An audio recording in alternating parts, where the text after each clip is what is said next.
Jocks. Hi, pupunta po kami sa... Nanginginig yung pusa mo. Pusa ba to?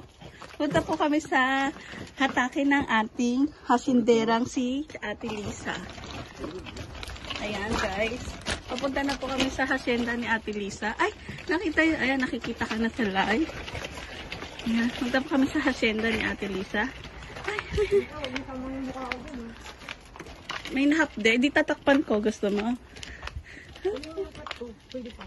Kitsa ang kotse dayo.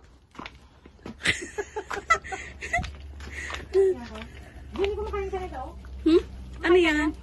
Anong tawag dyan? Patula. Patola. Oh, sugoy.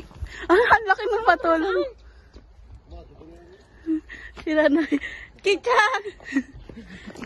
Baka si Miro lang.